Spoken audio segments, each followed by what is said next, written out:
to the scene. So again, from the previous I stopped the video because we had a problem, an issue. We were using a blin for the glass, and now we changed it to a physical glass, like an MIA material X. So that way, with the global illumination, it works better. So now we have the directional light as a source light with an intensity of 2. Maybe I'm gonna do 1.5. That would be, or maybe I'll leave it to 2 just to see how much we can, how much light we can use. And I can also, I'm gonna tint that just a little bit. But I'll show you another technique that you can use, like instead of you can use a sort of we're gonna change that in a minute. I'm gonna for the color, I'm just gonna use there's a technique that we can add a physical type of Kelvin meter on the, and then we can make it like operate better. So I'm going to re-render that. We have global illumination on, we have that point light inside the space. Now I'm going to exaggerate and I'm going to add more intensity on the point light so you can see how much more light we can get in the scene. Notice that slowly we are getting light on the wall, and that is because we have added that point light in there, and that just gives it a nice sort of bounce.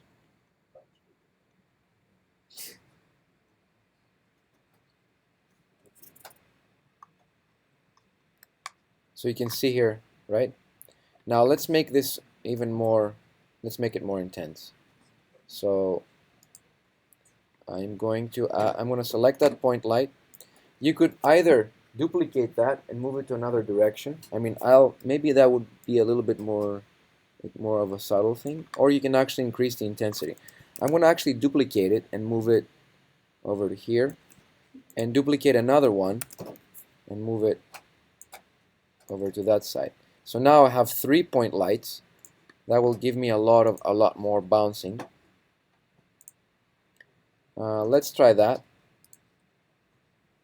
So I'm gonna save this frame and render.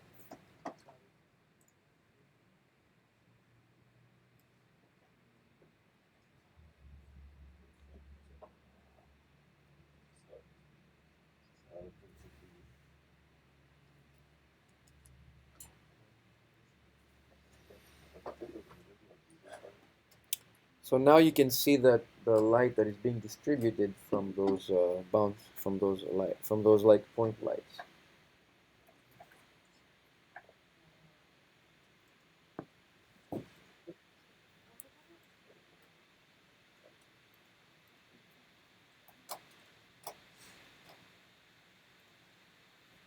Okay, so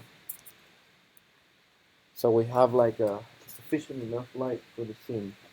We could increase the directional light, make it stronger.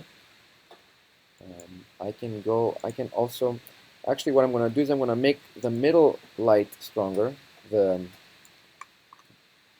like a light here in the middle. So that was our initial light.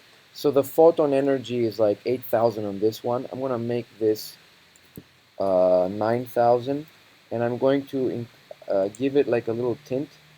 So the photons are going to be just, having also kind of a color. More like an orange, yellow. And then I'm going to select the other,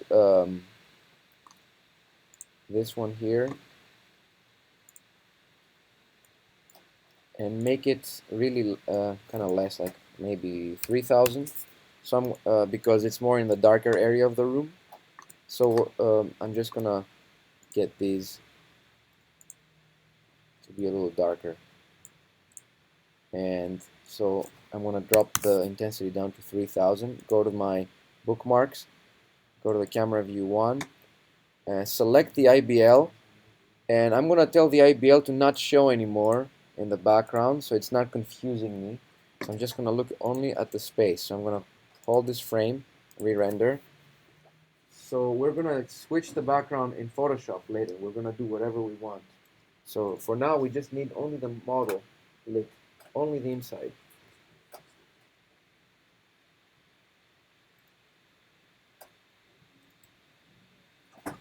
and actually it's still showing. It's good.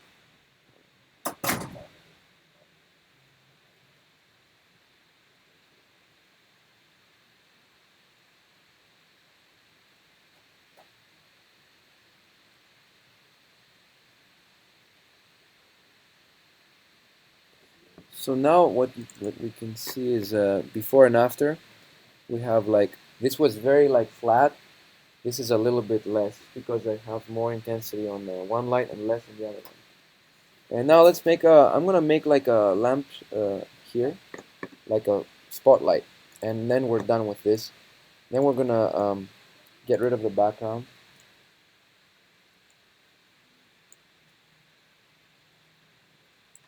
So I want to add a spotlight in here. So create spotlight,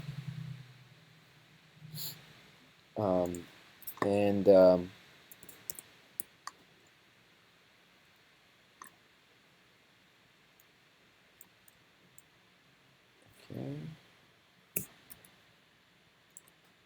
here's the spotlight.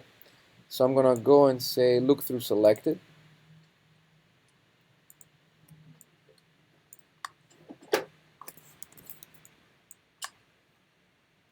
and I'm gonna go ahead and position it inside here.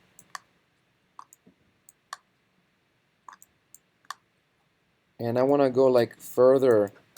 I want to pass the light bulb, something like that, over here. Now go back to my perspective and move it down a little bit. So now I'm gonna go ahead and look at the light. So I want a quadratic decay for the spotlight.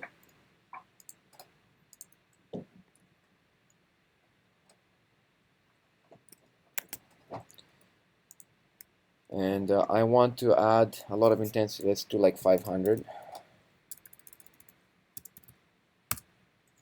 That's too much. Let's do 200.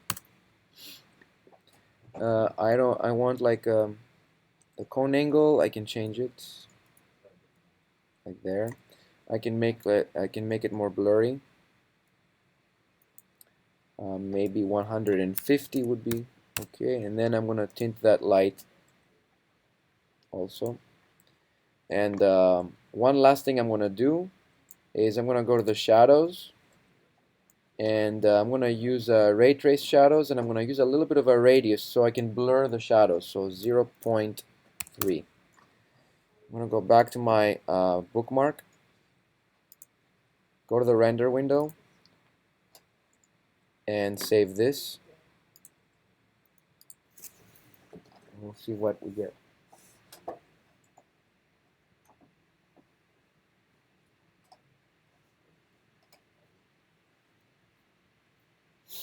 If you have everything textured and ready to go, then we can actually work this out quickly.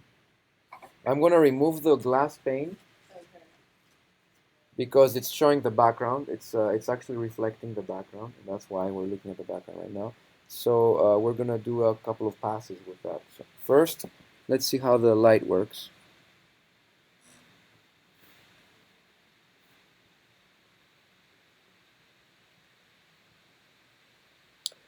So yeah, I mean, it's the thing is we have a lot of sunlight, so it's kind of affecting it. I'm gonna go closer to that, just so we can see. If I go closer, and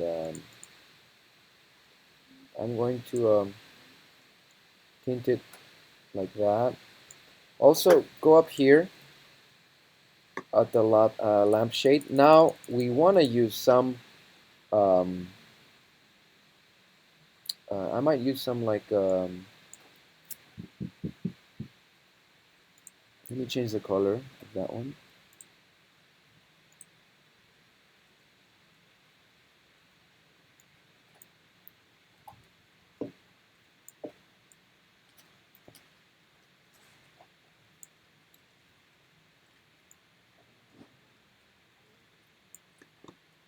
Get to the spotlight, and I'm gonna add 250.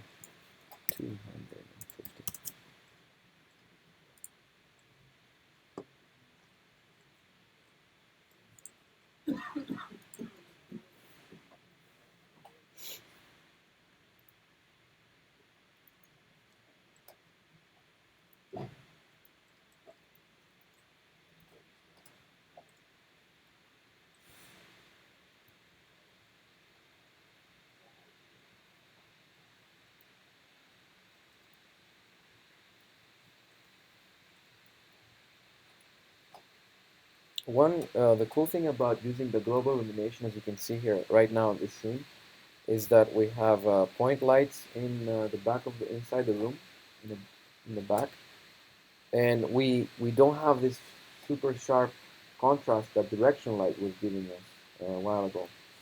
So we can see like the objects from the back. You know, this is the light. It's actually bleaching out some objects, so it's not a very good thing to do with. So we want to kind of avoid that.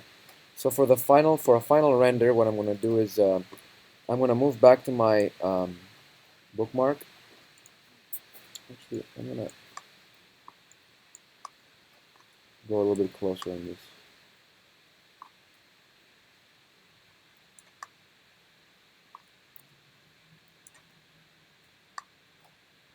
Like that. Get another bookmark. And I'm going to get the glass pane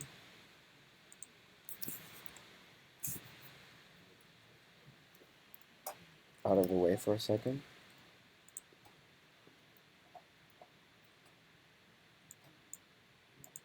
Render that, and then render a full resolution render.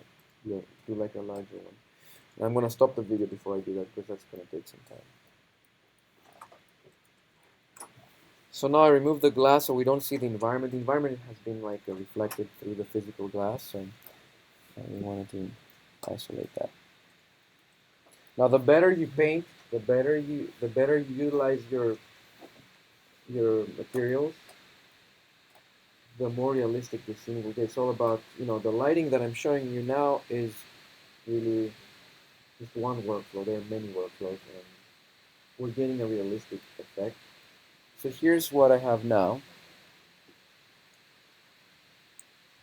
and if you're satisfied with the one thing I don't like is obviously it's bleaching out this glass. Um, what I don't like is that the shadows are very sharp from the directional light. How can we do that? So I'm going to go to my directional light. Also, I'm going to tint it just a little bit more to the orange, closer to the orange, just like that.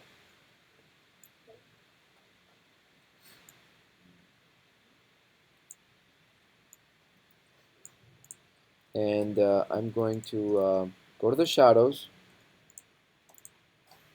and use like a light angle. Now it's 0. That means the shadows are super sharp, which is in a very clear sky, in a daylight.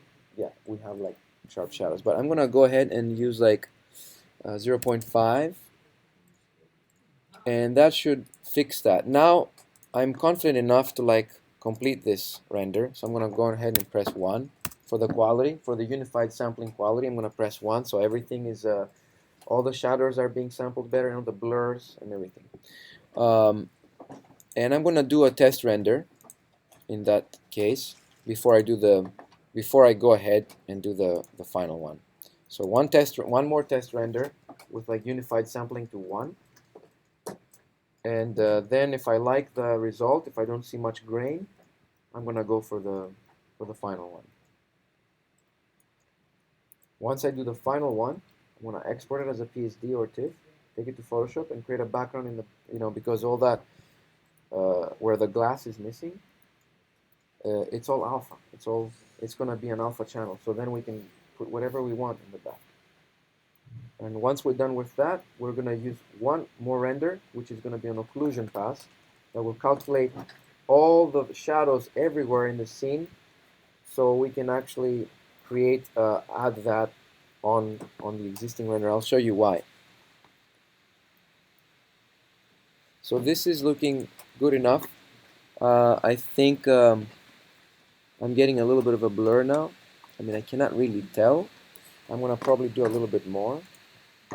Now I'm going to stop the video and I'm going to render that in full size.